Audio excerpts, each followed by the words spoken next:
On this edition of Gameball NFL Endzone, we're going to recap the top 4 matchups that went down in Week 6 of the NFL season. Also, are the New England Patriots the kings of the AFC? And also that game between the Kansas City Chiefs and the New England Patriots. Did we just see a preview of the potential rematch going down in an AFC Championship game? Also, there's 4 teams that we're going to talk about.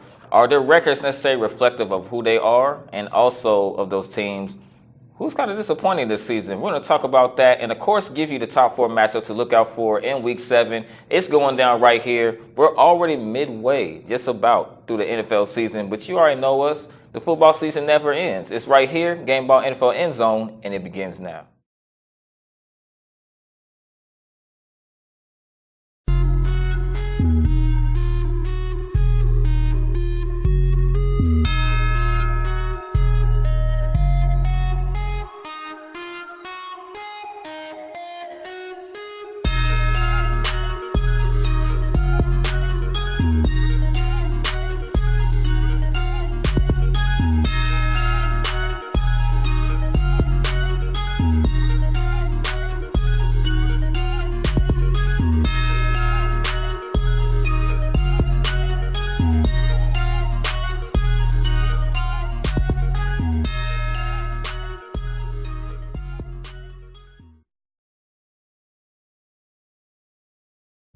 What's happening, everyone? Welcome to Gameball NFL Endzone, where the football season never ends. I'm Marcus Young, Genie Jenkins. I'm Michael Riley. All right, we're going to do a quick recap of the top 4 matchups from Week 6, starting with the Los Angeles Chargers and the Cleveland Browns. The Chargers would win 38-14. You let me down, Cleveland. You let me down. I raved all about you. You let me down, but I still hold out hope they can win the NFC North Division. It's wide open. Chargers, yeah, I was going to say that. Phillip Rivers showed up. I mean, he definitely showed up in this one. And one of the passes that I enjoyed the most was this one, but it was in triple coverage. That it looked like a Phillip Rivers pass that turned into a good play. It was a good catch. Yeah. But it was just like Rivers had to show his Phillip Rivers the wrong time, but ended up making a touchdown out of that instead. Once again, 38-14 over the Cleveland Browns. The Rams, the only undefeated team left in the National Football League, they would win 23-20 over the Denver Broncos on the road. Mm-hmm. Todd Gurley, also congratulations, big up to him. His career first 200-yard rushing game. Would have 2 touchdowns as well, but 208 rushing yards would be his statistic in that game. The Jacksonville Jaguars. Now I know, Mike. I know you don't like to give ups to the Dallas Cowboys, but they showed up. They showed up against the Jacksonville Jaguars. I gotta give for credit due. Dallas Cowboys, they actually did something for once. I gotta ask you this though. What do you think about Conor McGregor coming out pregame to get the crowd warmed up? What do you think about that? It's the typical Dallas Cowboys. It was just a one-game thing, and how it would play out for the rest of the season, he probably won't be there every game. So it was just for that moment. I'll just give for that moment. And I will admit I was wrong because we're going to talk about them in the second segment. Where's the defense? I have a lot to say in the second segment. We going to talk about I'm going to save it. I'm going to save it for that. But they would lose 40-7. Drop a 40-ounce on them boys. Woo, the Jaguars, though. Man, they in trouble right now. And then last but not least, and we're going to discuss this a little bit further, the Kansas City Chiefs win or loss. I'm still going to say that. But they would lose 40-43 in a fantastic game. If that's one of the top 5 games of the year, I would say that would have to be one. But they would lose to the Patriots in a decent effort, but give credit where credit is due. The New England Patriots, hey, they did enough to get it done in Foxborough by a score of 43-40. Before we talk about that matchup a little bit further, that kind of begs the question, are the New England Patriots, Mike, in your opinion, the kings of the AFC? Well, it's we're approaching the mid-October, like I was saying before. This is the typical Patriots. Their football season just started. The September, it was just a preseason. They were 2-2. Like the last 3 Super Bowls that they went to, and 2 of them they won, they was in the same position, 2-2, and they start steamrolling. So it's still early in the season, but as of right now, they are the kings of the AFC. and they just put the NFL war on blast. Like, excuse me, we're still the Patriots. Y'all better recognize and show us respect. Just because them 2 losses that we had don't mean nothing. They don't panic. And that's what I give the Patriots a lot of credit. They did not hit the panic button. They just like, that game is dead to us. We'll move on. And that's exactly what they did. The last 3 games that they won, they scored 38 points or more. The Dolphins, 38-7. The Colts, 38-22. Kansas City Chiefs, 43-40. It came down to the last minute of the game. And this is why I think the brilliance of the Patriots. They had an excellent game plan and they executed well, especially in the first half, holding the Kansas City Chiefs to 9 points off with 3 field goals. If you can do that, that's a recipe success to beating a high-power offense. And I also will tell you, the biggest reason the Patriots won this game, time of possession. If you want to win against a high-power offense, you have to eat the clock on time possession, and that's what they did. We're used to seeing the Patriots being a high-power offense and scoring teams to try to eat up the clock, but the Patriots did something that they rarely do, is be the other way around. They flipped the script on the Chiefs. They got a running game with a nice rookie running back named Sony Michel, had 20 carries, 108 rushing yards with 2 touchdowns. He was just doing them. And to go along with the passing game, and Gronk came alive later in the 4th quarter. Right time. And that dude of the Kansas City Chiefs, Parker, who tried to tackle Gronk, he just got body. Rest in peace to that dude who just got grown man body by Gronk. I mean, Gronk just said, ugh. I mean, Gronk's a big dude, though. I mean, with that vicious, that's a big dude. But with that vicious stiff arm, that stiff arm dude with the Tampa Bay Buccaneers, he's off the hook. So the Kansas City Chiefs dude has to live with that stiff arm. I mean, Twitter was roasting him last night. It was just like, but overall, the Patriots played a perfect game the first half. The second half, not so much. But they still did what they did to win the game.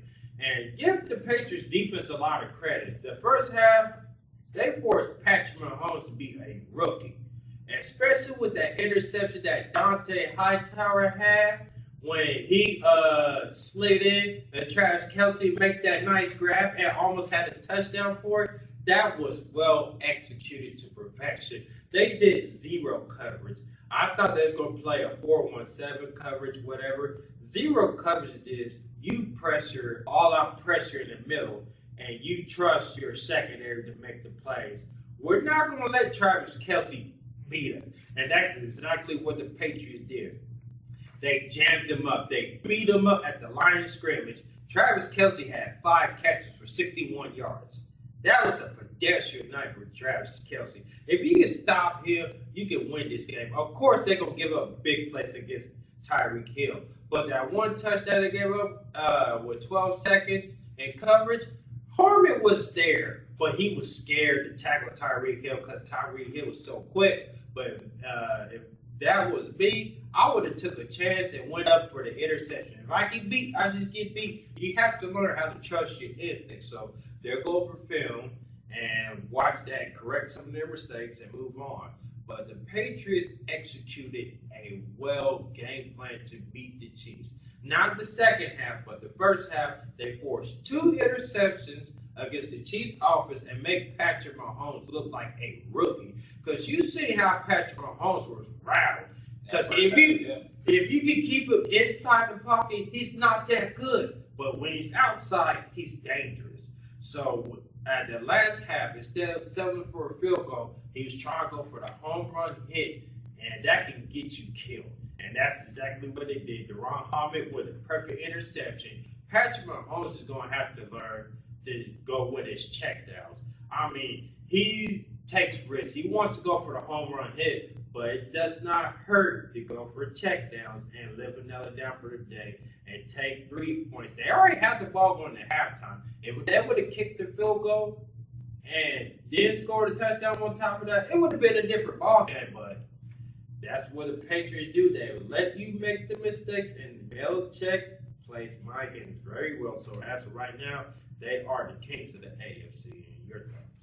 I'm gonna say not necessarily for the season. I'm gonna say maybe for the long haul, maybe for the 2000s, and that's because they represent the AFC in the Super Bowl 5 times in the 2000s era, and they have 5 championships.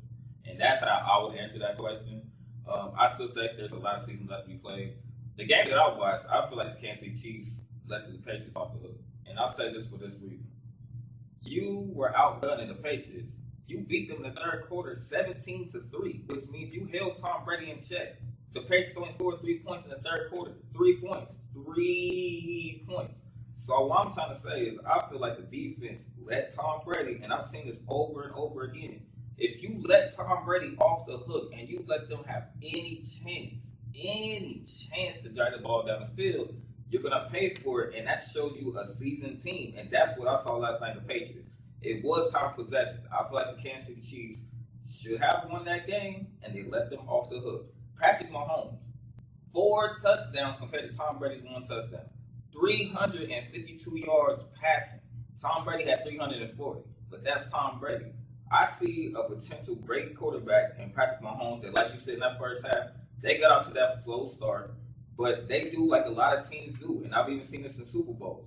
They expose the Patriots offensively and defensively, and then they turn around and put their foot off the brakes.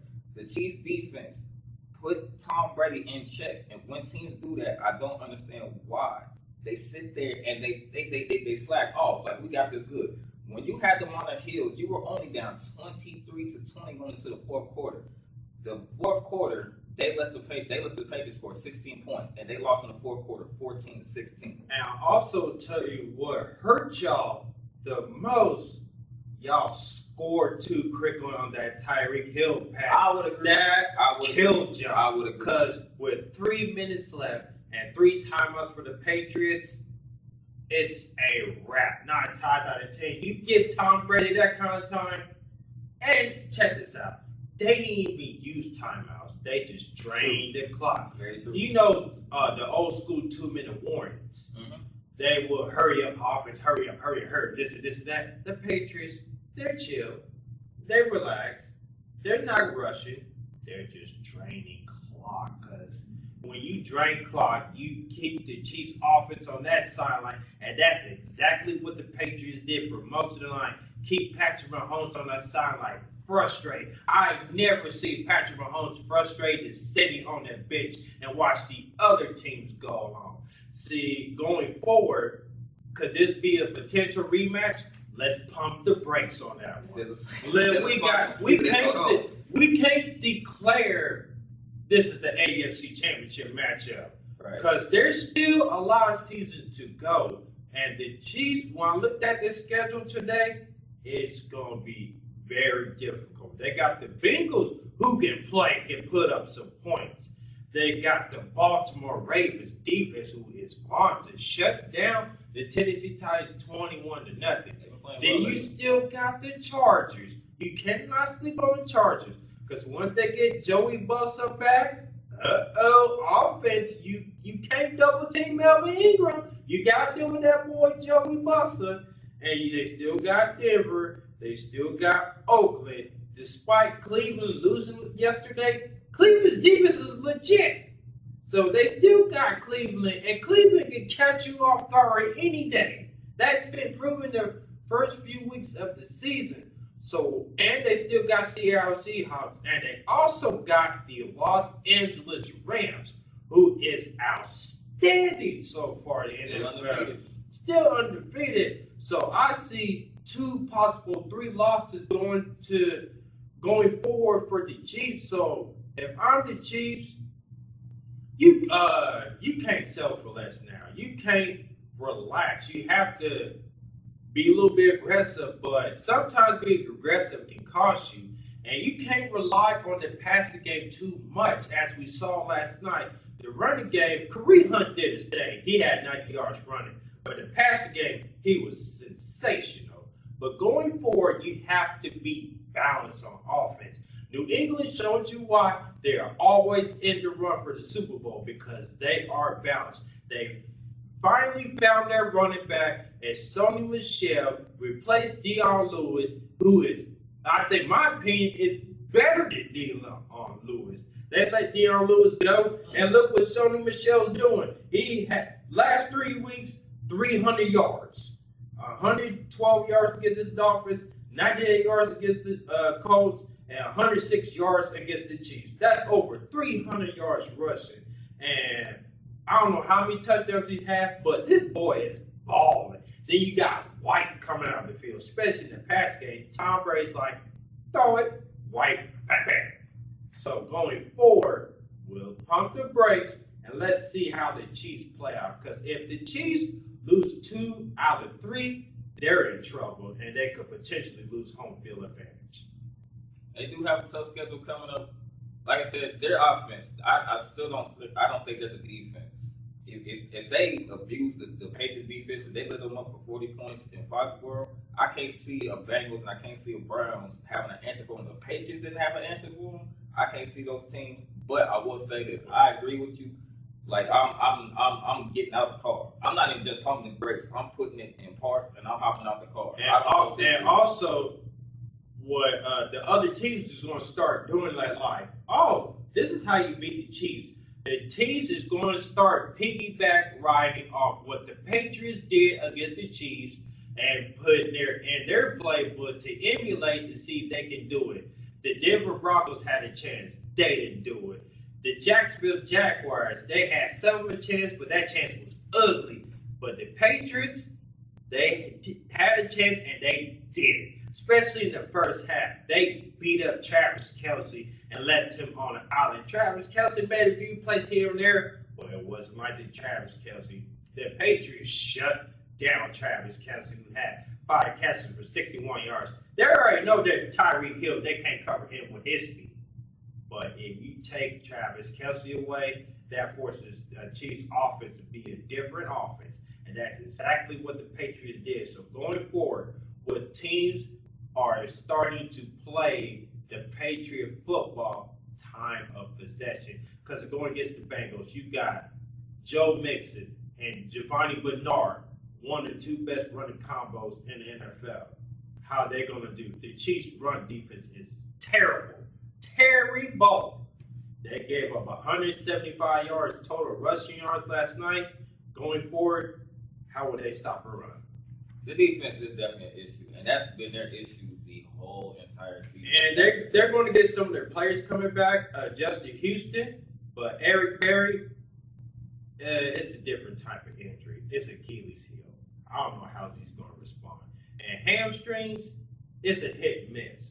Hamstrings can be a devastating injury at some point, but the defense is a real concern going forward. And being balanced on an offense can be a concern going forward because you got to be balanced with the passing game and the running game. You can't live and die off the pass, and you're going to get exposed by doing that. Kansas City Chiefs. I mean, for me, I think they should hold their head up high. I mean, they played well. I feel like I said, I feel like they let the Patriots off the hook, but a win is a win and a loss is a loss. The Patriots came out on top, giving them credit where credit is due. Tom Brady showed up when he was supposed to show up, and that's in the 4th quarter. How many times have we seen this? It's in at age 41. At age 41. When do you hear 41 players playing high level? Tom Brady, that diet game, it's unbelievable. Why are quarterbacks is not using his diet? I don't understand. That's a trick question. I like that debate. I don't know about y'all, but I thought that was pretty fly. But that's going to do it for this first segment. What we're coming up next, 4 teams, the Oakland Raiders, Denver Broncos, Atlanta Falcons, and Jacksonville Jaguars. A few of those teams that we actually mentioned in the first segment. Are these teams, based on the records, are they necessarily what they are? Because we know there are teams that can be at 500, but they're playing a lot better than they are actually a lot better than those records show. Within those teams, are they frauds and are they actually living under the hype? We're going to talk about those 4 teams when we come back. Stick around right here.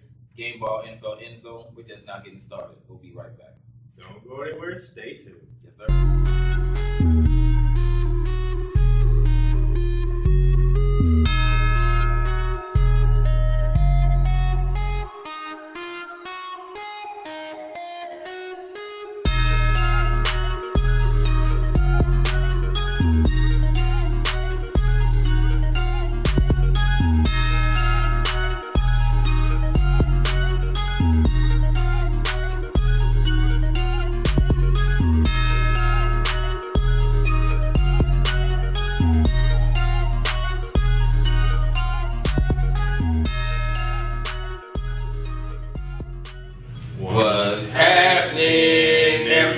Welcome back to Gameball Info Endzone, where the football season never ends. Now, once again, in the second segment, Mike, there's 4 teams I want to talk about.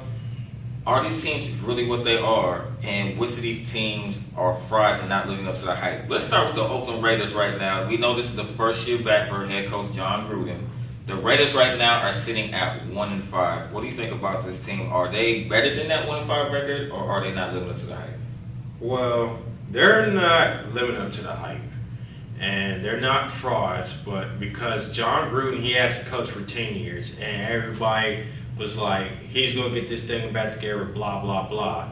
The first mistake you did, you traded away your best defensive player. I still don't get it. Yeah. Why did you trade Khalil Mack? And look what he's doing for Chicago Bears. You couldn't pay that, man. He's a one-man wrecking crew for Chicago Bears. Khalil Mack is once every generation type defensive player, just like Lawrence Taylor was, Bruce Smith, Reggie White. Them are once generational type of players. We also can't forget the man who used to play for the Los Angeles Rams. I forgot his name. The late he invented the word sack, the slap, all that. I forgot his name, but rest in peace to Deacon Jones. Deacon Jones was once every generational player. Rest in peace, Deacon Jones. He's the one that changed the name. Then you had Michael Strahan to the mix. There's so on. But Khalil Mack, there's not going to be another Khalil Mack in the draft, so get about that. And also, the offense is not what is there. You need to put Marshawn Lynch more into the running game. And you also talk about trading Amari Cooper and Carl Joseph, their former 2 first-round draft picks. So that's a problem. So it's going to be a long season for the Raiders. And you got to get John Gruden a pass. This is his first year. Right. But second year, we'll have to see. All right. I have to agree with you. I mean, there was a lot of hype, like you said, going into the season just because Gruden is back. And of course, we know that. And also, that $100 million contract for 10 years he got. So he's under a lot of pressure right now. Absolutely. And with any head coach jumping into a system, it's going to take more than a year. I mean, would you even give him a pass maybe going into a year or 2, but at least right now, at least they would be sitting at 1-5 at least. Well, what happens depends on free agency in the draft. Right, absolutely. The second team we're going to talk about, the Denver Broncos, who are currently sitting at 2-4, 2 losses in a row at home, mind you. What's going on with the Broncos? And do you think they're not living up to the hype? They're not living up to the hype. They had the game won against the Rams yesterday. They could have won, and Emmanuel Sanders did not make that boneheaded, unsportsmanlike kind of that penalty that was called for the touchdown. Then they reversed it. If they didn't have that unsportsmanlike, that would have been the one to score a touchdown. It would have been 27-23 Denver Broncos at home against the best team. But they didn't count that, so they had to get the ball back at the 16, and they had to settle for a field goal. That's what killed Denver. It's offense that's killing them. Case Keenum is not what he is. He's just a one-hit wonder. I hate to say it, but he's a one-hit wonder. Why do you think Minnesota didn't give him that long-term deal? Gave it to Kirk Cousins, who was balling out of his mind. So the defense can only get better. It's still the no-fly zone defense. The secondary is a little issue here and there. You still got Von Miller, Bradley Chubb, so I think they can be fine, but it's a question mark at quarterback. I agree. The Broncos, to me, I don't know. To me, it's kind of a toss-up on this one because they did lose some games to where they do have that if you would have did this different. And it's like something happens late in the game where something happens and they're costing themselves. And they had the Chiefs with a 10-point lead on Monday Night Football, had the Chiefs on the heels. Then they switched it up to another coverage and got beat. I'm like, right now, Denver Broncos should have 1 loss or be undefeated. But mistakes and penalties is killing them. I'm going to say it's a little bit of both. To be honest with you, I mean, there was expectations going into the season that you found, you had your quarterback coming in and all that stuff. I think it's kind of a mixture of both because there was a lot of hype going into the season with the Denver Broncos and they're sitting at 2-4. But at the same time, it's just they do have you can maybe say there is 3 games, not just two, to where they kind of beat themselves at the end when it matters the most, and it obviously has hurt them. In the same case scenario that we're going to talk about, this third team is the Atlanta Falcons. Loser of 2 games in a row at home. 2-4, similar to the Denver Broncos. What do you think about the Falcons? It's a little bit of both. I'm going to piggyback off of you. The Falcons, you can't control it. They're hit with season-ending injuries on the defense. Neal. Then you have the 2 safeties that are injured. Then you also have the linebacker Jones, who is injured. They're just plagued with injuries. Did not give Julio Jones the ball. Julio Jones has not had a rec touchdown this year. What? Julio Jones is one of the best receivers in the game. And how come he's not getting to the end zone? Something needs to be changed offensively. Sarkisian's got to go. He has to go because he's not feeding Julio Jones the ball. Julio Jones is a play waiting to happen. And you wonder why he held out first part of the offseason because of this. He knew it was going to happen. And Freeman's not there with the running game. He's still dealing with injuries. So it's a little bit both. And Atlanta is not losing by a lot. Yeah. They're losing off last second. Until yesterday, they did beat the Buccaneers. They about lost that game. Deshaun Jackson would have caught the ball, and he would have jumped for that end zone, that little trickery play that they have. But Atlanta Falcons is losing the last play of the game, and that's what's been killing them. So you can't. I give them a little bit, but I'm gonna piggyback on what you said. It's crazy that we're literally about halfway through the NFL season, and Julio Jones does not have 1 touchdown. Something like you just mentioned, something does have to change. That's your franchise player. Your franchise player has not seen the end zone yet. Where did they do that at? Like, where and what sport did they do that at? When your franchise player, your best playmaker, is not involved. Like, that right there in itself, I agree, it is a little bit of both.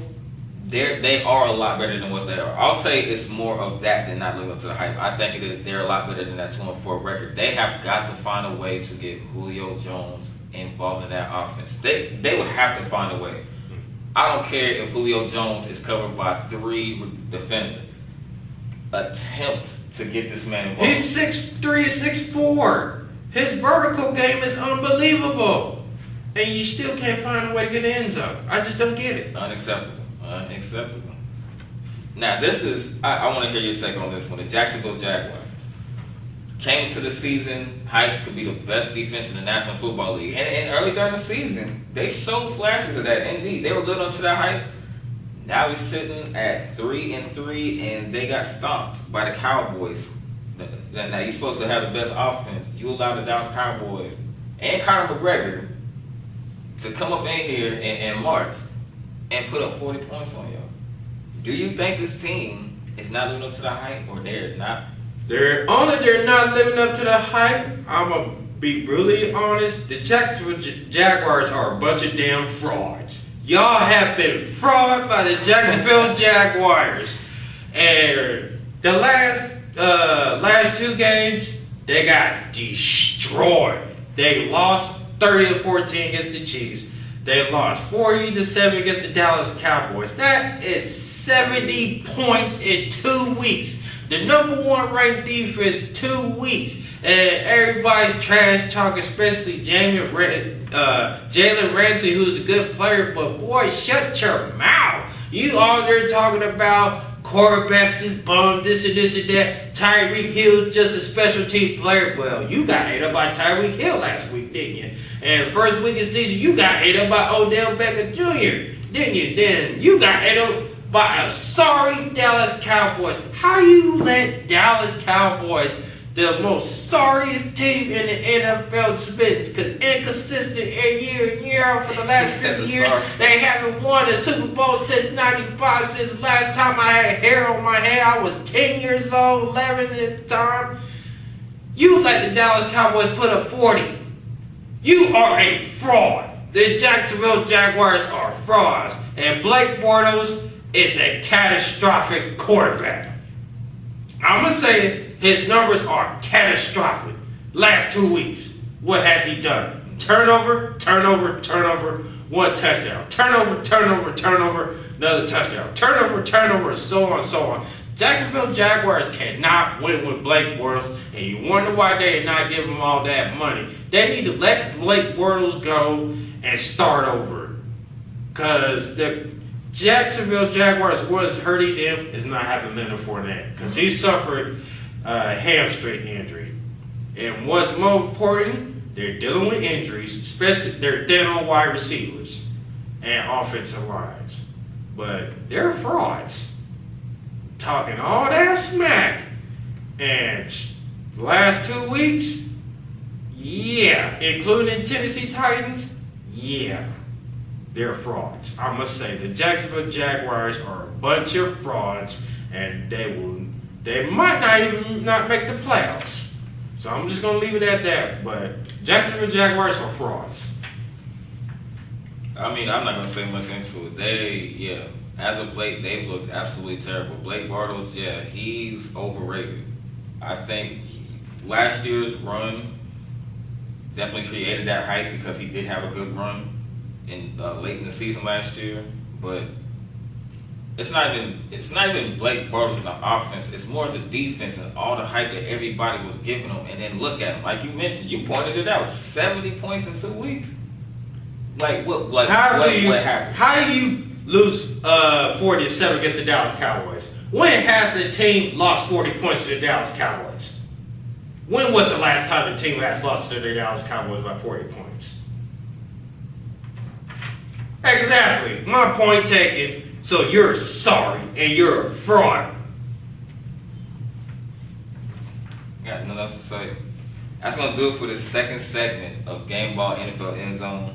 It's been a fun episode. I'm not even going to lie. We're going into the third segment. When we come back, we're going to give you the top 4 matchups going into week 7. And of course, we'll give you our predictions as well as Luke Hartman. He will have his on deck as well. Gameball NFL Endzone. We'll be back in a moment. Don't go anywhere. Stay tuned. No more fries, Jacksonville.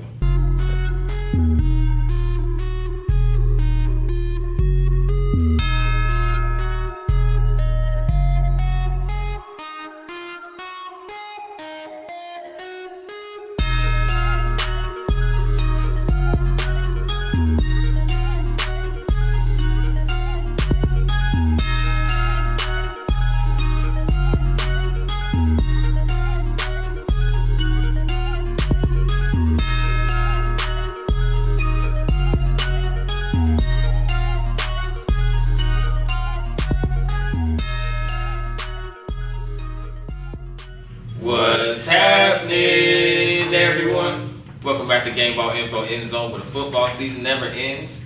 Now we're going to bring to you the top 4 matchups for you guys to keep your eyes out on for in Week 7, and of course, give you our predictions. We're going to start with first the Houston Texans taking on, who we just mentioned, the 3-3 Jacksonville Jaguars. Mike, what do you like about this matchup? Well, this could potentially be first place for the AFC South Division. This is the first divisional game, well, not first, but this is second divisional game for each other team. And this could possibly be for the lead. So Houston, Texas, they struggled in an ugly fashion way, but they got the job done. They won yesterday. And my concerns going forward is that offensive line of Houston, Texas, and Deshaun Watson is taking way too many hits. He needs to learn how to get rid of the ball or run for the first down. I admire him for staying in the pocket, but some of them hits is brutal. So you got to learn how to protect your young franchise quarterback. And Jacksonville Jaguars, as I was alluding to, which Jacksonville Jaguars team is going to show up? So it all comes down to the final play of the game. Which team will make the final play to win and get sole possession of the AFC South Division? All right, something big on the line for both of these teams. The Jaguars looking to bounce back from a huge loss, like we just mentioned in the last segment, the last couple of segments actually. So this is definitely going to be one to see how the Jacksonville Jaguars will fare against these Texans. The second matchup, which I think honestly might potentially be, I don't know if you agree with this, this could potentially be a candidate for maybe the game of the week, and that's the New Orleans Saints taking on a surging Baltimore Ravens team. Mike, how would you break down this matchup? Well, you got the top 3 offense against a very good defense, which is rated number 1 in the NFL after yesterday, what they did to the Tennessee Titans. It's going to be a slugfest, but it's going to come down to Baltimore Ravens offense. They've been struggling. Yesterday, they did their thing. They was consistent in the pass game, but the running game took over. So how you going to do that against Drew Brees? You have to play time of possession, run the ball effectively, be consistent in the pass game. Keep that offense on the sideline, because we all know what New Orleans is going to do with the ball, especially Drew Brees, who is still playing at a high level after breaking Brett Favre's all-time passing yard record. So congratulations to Drew Brees on that. So it's going to come down to the Baltimore Ravens offense. Can they put enough points to go toe-to-toe against New Orleans Saints? That has yet to be seen. All right, the Saints and the Ravens. The third matchup, your favorite team, the Dallas Cowboys taking on the Washington Redskins in a famous rivalry. What else do you like about this matchup? This also implicates first place. Right now, the Redskins is sitting first, and the Cowboys is second. So it's going to come down to which team makes the last play at the end. Because Dallas Cowboys defense has played good on certain occasions, but yesterday they played well. But the Redskins do have an offense, and they do have a running game, but it's in Washington. So are we going to see a repeat that performance? We'll find out and see. Can the Cowboys do enough offensively to go on the road and get a win and be sole possession first place in the NFC East? We'll have to see about that Sunday. And it's going to come down to the Redskins defense stopping the Dallas Cowboys offense. So if they can do that, and you have Alex Smith, who does not turn the ball over, if he can score some points, then the Washington Redskins can find a way to win this game. So it's going to come down to who has the ball last, who's going to make more plays offensively to win this game. All right. And the final matchup, the Cincinnati Bengals take on the Kansas City Chiefs. Kansas City Chiefs looking to bounce back from a monster game. I mean, that if you want to say a heavyweight fight, but a great game between themselves and the Patriots. Of course, that 43-40 loss. Looking to bounce back from that. Mike, what do you like about this matchup? It's going to come down to a dogfight, because Cincinnati's also coming off a heartbreak loss to their rival Pittsburgh Steelers. So it's going to come down to the Kansas City Chiefs defense. We all know the offense is going to do, but can their defense stop? Because Cincinnati Bengals offense is actually playing some good ball, especially that bad boy A.J. Green. He's on another level. He's a monster. Then you got worried about their 2 running backs, Joe Mixon, who had an exceptional game yesterday, and Giovanni Bernard, who's coming back. So you got to worry about 1-2 punch running backs there. And you also got to worry about the Chiefs' rush defense. Can they stop the run? They didn't stop the run in Sunday night game against the Patriots last week. So we got to find out going forward, can the Chiefs defense step up? Yes, they're at home, but you can't overlook this game. You can't overlook Cincinnati Bengals. You cannot take Cincinnati Bengals for granted, because if you take them for granted and they catch you sleeping, goodbye Kansas City at home. So Kansas City has to bounce back. They have to find a way to be more balanced on offense, because at some point you have to get into the playoff mode to where you got to emulate the running game to go along with that pass offense. You have to be balanced. You have to play time of possessions. You don't have to go for the home run balls all the time. You can get 5 yards. You can get 10 yards. Keep your offense on the field and you keep your defense off the field. You want them fresh to go into the next series. So that's how the Patriots was able to succeed against the Chiefs. They kept the Chiefs' offense on the field, and they kept their defense legs fresh. As you saw the first half, that was a recipe to success for the Patriots. So watch out for the Cincinnati Bengals. They're going to try to do the same thing. Except Cincinnati does have a little bit better defense, especially that front seven. Geno Atkins, oh my God, he gets off with double teams very good. And Sam Hubbard, the rookie defensive man out of Ohio State, he could potentially win Defensive Rookie of the Year. He is that special. He is playing some good ball. And I like his technique work of getting off blocks, using his hand movement, all that. You don't see that anymore too much. But this defense is legit, so it could give the Kansas City Chiefs run for their money. We'll have to see on Sunday night. All right, two teams, two tough losses. Kansas City Chiefs looking to bounce back at home against the Cincinnati Bengals. A great matchup as well. Now we're to the final part, and that is the predictions for these top four matchups going into Week 7. Mike, I'm going to start with you with the Houston Texans and the Jacksonville Jaguars. Who do you got in this matchup? I got the Houston Texans winning on the road. It's going to be an ugly game, but I feel like Texas will do enough to win. After what I saw the last 2 weeks of the Jacksonville Jaguars, they're frauds, like I said, I just don't trust them. Point simple as that. So I picked the Houston Texans to win 17-10 on the road, and Luke has picked the Houston Texans to win at Jacksonville as well. I'm agreeing with both of y'all. I mean, not really much explanation is besides the fact that the Jacksonville Jaguars at the wrong time have decided to go on a decline. Yeah. I mean, they look terrible over the last 2 to 3 games. I don't see it getting any better for them against a exciting, dynamic quarterback in Deshaun Watson. I like the Texans.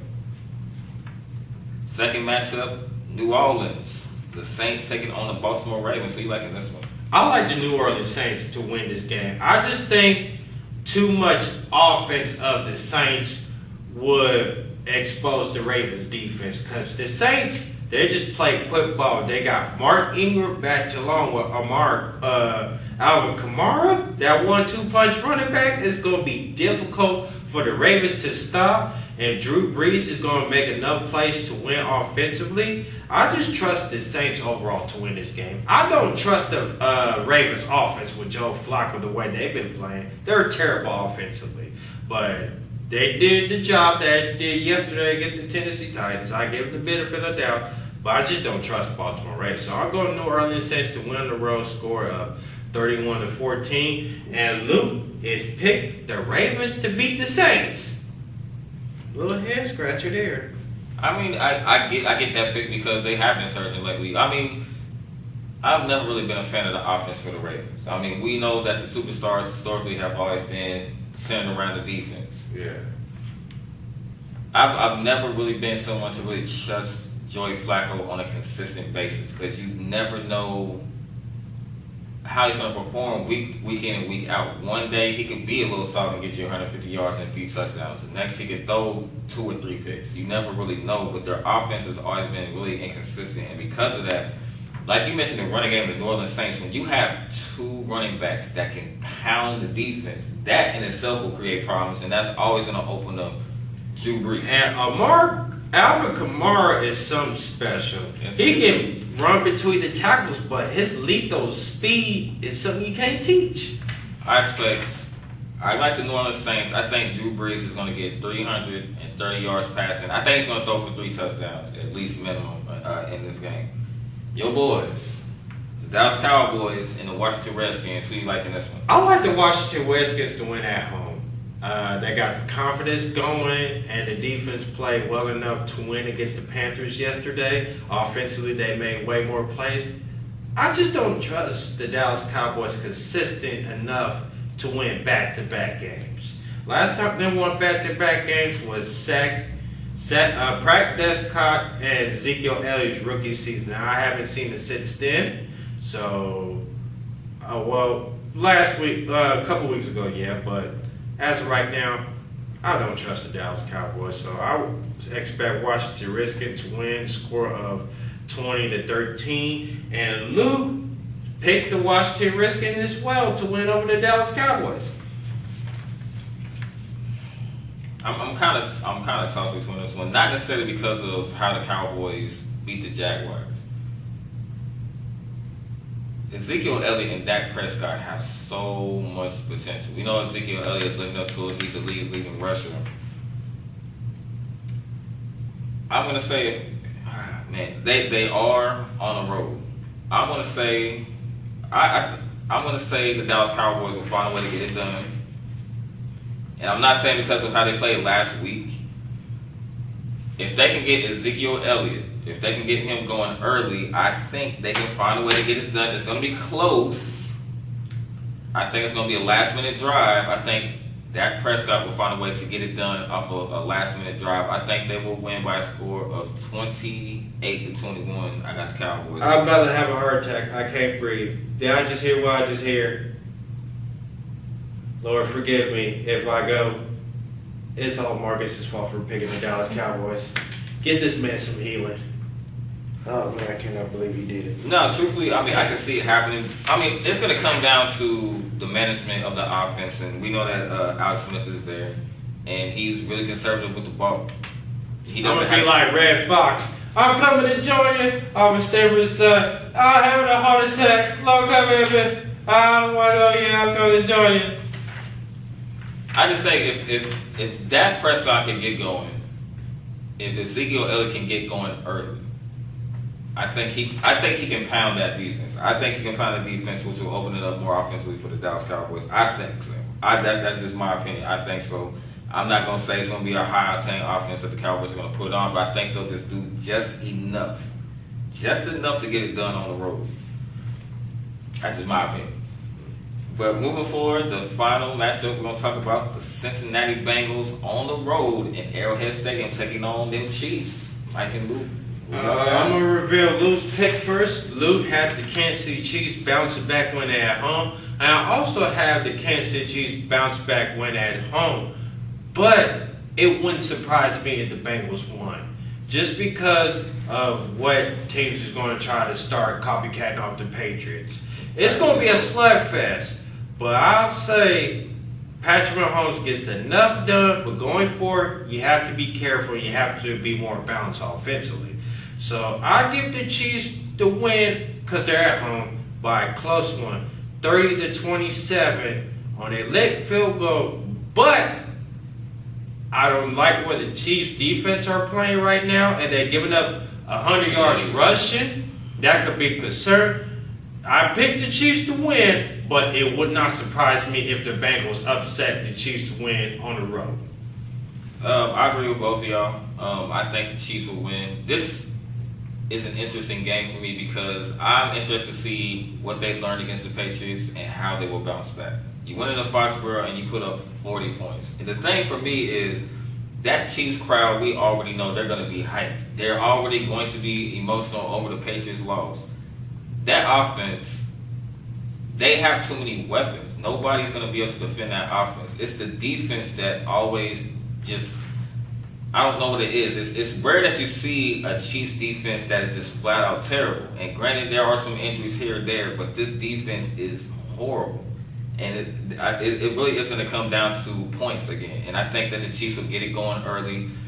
We're watching Patrick Mahomes grow through the season, and I can tell that he learned a lot because the way that he adjusted in that second half against the Patriots to me is impressive because he didn't look as sharp as he should have been in that first half. But I got the Kansas City Chiefs. I think they will win at home. I say they put up points. I say 28-6. I got them over the Bengals. All right, social media. You can follow us on all social media: Facebook, email, Twitter, Clothing Line website, Instagram, YouTube will be the description below. And we're also going to start Fan Week. So suggest us a question to be on the podcast. We'll shout you your name and where you're from. Keep it classy, keep it clean. We're also going to have Fan Week coming up in 2 weeks. So get your questions ready. I'll give you time to go. And I'm going to pass it on to you, your social media. All right, real quick, you can find me on all the same name for social media. Jovelle, that's capital Jovelle Entertainment. That is for the Facebook page. Like to that. Instagram, Twitter, Snapchat, I mean, I'm even gonna put up a Pinterest soon. So any way that you can find us, seriously, we want to connect with everybody. So be on the lookout for that. The podcast, music, and a lot more coming at you guys. Looking forward to seeing what you guys think about what we have coming at you guys in 2019. Joe Bell Entertainment. And Luke, you can follow him on Facebook and Instagram as Luke Harnett, and on Twitter as Luke Harnett2, folks. That's Luke Harnett2. I'm Michael Riley. I'm Marcus Young Genius Jenkins. This is Gameball NFL Endzone, where the football season never ends. Peace. We are out, and don't forget about Fan Week coming up in a couple weeks. So get your questions ready. That give you time, get your rough drafts going. We will have Fan Week starting in a couple weeks. So get your questions ready. We're going to put it on the segment of the podcast. So be on the lookout for that, and see you next time.